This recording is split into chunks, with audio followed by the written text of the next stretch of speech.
have a bit of a look around. So I guess we knew something would happen, because nobody in the UK wants you to hear Tommy Robinson. It's far too dangerous for the elites to allow Tommy Robinson's messages or anything he talks about to be heard. And the great pity of this is that these people don't really fully understand that Tommy Robinson is actually the moderate centre, and that is really, really problematic. He's talking about Islam, he's talking about the effect of Islam on your society in the UK and Europe and the wider world, and everything he says pretty much is true. And I am not sure what they think they're going to achieve if they manage to deplatform him from the larger of the social networks, so Facebook and so forth, and YouTube now. But Tommy Robinson's bigger than these sites to a certain extent, which is that Tommy's going to have a loyal audience that are going to be alerted as to what he's up to from his mailing list, which they'll try to stop that next. They'll probably come with something to say that all users of Gmail should block or send to spam any messages they get from Tommy Robinson's mailing lists. It really could come to this. The point here is, how on earth do they think that all resistance to the Islamification of the UK is going to be stopped if you just stop people talking? When in history has acute censorship actually achieved what the censors thought it would achieve? I don't really know. And so I think, much as the Soviet Union came to an end, and Ceausescu's Romania and the Stasi of East Germany, though I'm not sure the Stasi of East Germany did come to an end. I think Mrs. Merkel is running Germany, and I think a lot of the problems in the UK and Europe probably come from the fact that the EU is the creation of, basically former communists and former Nazis, and it's the continuation of Germany. It's the next Reich of Germany.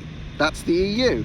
And so it doesn't come as a surprise to me that Tommy is taken off YouTube just after he has that massive rally outside Downing Street. I mean, what YouTube have done is a complete fudge. They really want to take him off, but they're not able to by their own rules as constituted. So they just put him into this limited state where pretty much the only way you can ever see a YouTube Tommy Robinson video is if you have a direct link to it. Now, I don't think we'll be putting any more videos on YouTube. I don't think we should. I think BitChute's a worthy successor. Whether they can resist the pressure that will come then to have them stopped, I don't know. But at least now the technology does exist. I'm trying to see if we can get onto Telegram, because I think Telegram would provide a notification system, which is lacking on most of the other platforms at the moment. Tommy's stuff from tr.news is also being replicated onto Steam, which is a blockchain-based site, or multiple sites. So even if they block one front end to the Steam blockchain, it's very hard to block all of them. We're in for some sort of interesting times of this sort of cat and mouse game of trying to beat the censors. I don't know who's going to win. I think Tommy's audience will still continue to grow, because more and more people will understand what's been going on with the grooming gangs and the rape gangs and the jihad. They'll understand the other things that Tommy's been talking about, i.e. press, just the complete breakdown of all trust in the media. I mean, the panodrama thing is just something that's proving to you all what many of us have known for ages. I knew it because I'm Brian of London, and I've been watching Israel for years, and absolutely the same tricks that are played on Tommy and Brexit supporters have been played on you to make you think that Palestine is a real place, which deserves a state. I mean, they've bombed their way into deserving a state.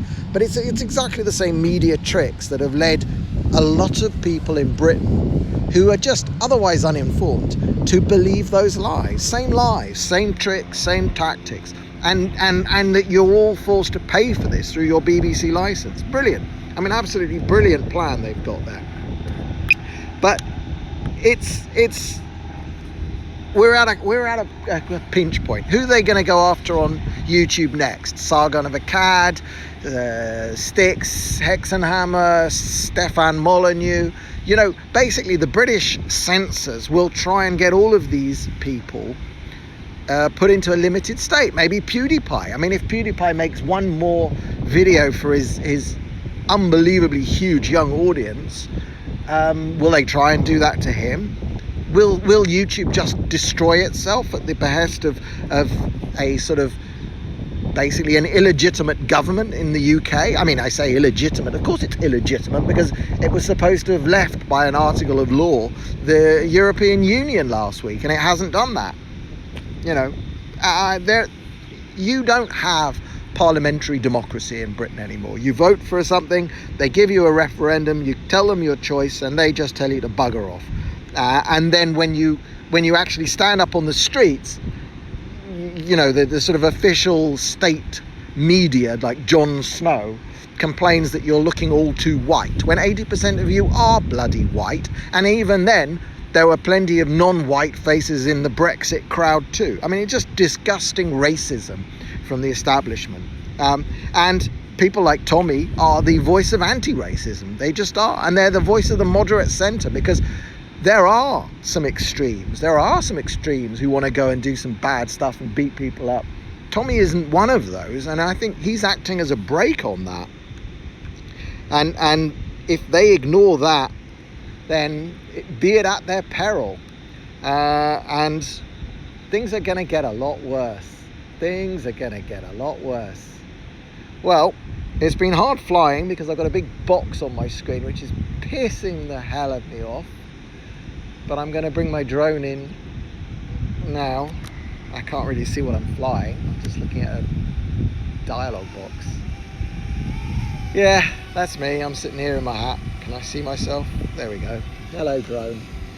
Okay, well, thanks all for watching. I don't even know if I can turn this off, but if you've enjoyed this, if you've liked it, share it, and I will see you all again sometime. I'm Brian of London. I am in Herzliya, just to the north of Tel Aviv, at the beach.